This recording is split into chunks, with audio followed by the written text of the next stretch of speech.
ही बातमी आहे। या जमीन प्रकरणावरून गेले 3 दिवस राज्यातलं राजकारण पेटल्यानंतर आता पार्थ पवार ती जमीन सरकारला परत करण्याची शक्यता आहे। याच प्रकरणामध्ये आज अजित पवारांनी मुख्यमंत्री देवेंद्र फडणवीस यांची भेट घेतली। त्यांच्यासोबत सुनील तटकरे आणि प्रफुल्ल पटेलही उपस्थित होते। जवळपास 40 मिनिटे त्यांच्यामध्ये चर्चा झाली। या जमीन व्यवहार प्रकरणाला तुर्तास स्थगिती देण्याची शक्यता आहे। या प्रकरणी चौकशी समितीचा शासन निर्णय जारी करण्यात आलाय।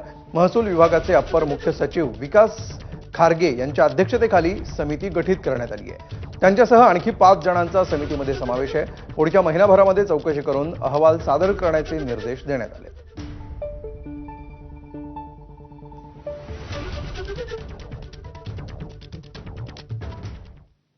दरम्यान पार्थ पवारांनी जमीन परत करून काय होणार, गुन्हा दाखल झाला पाहिजे अशी मागणी अंबादास दानवेंनी केली आहे। जे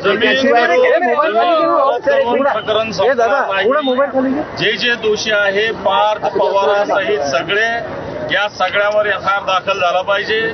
एकनाथ खडसेंच्या प्रकरणात ज्या पद्धतीने समिती नेमली होती ती नेमली पाहिजे आणि संबंधितांवर पार्थ पवार सहित सगळ्यावर कारवाई झाली पाहिजे। तर पुण्याच्या कोरेगाव पार्कमधील जमीन घोटाळा प्रकरणी पार्थ पवारांचा पाय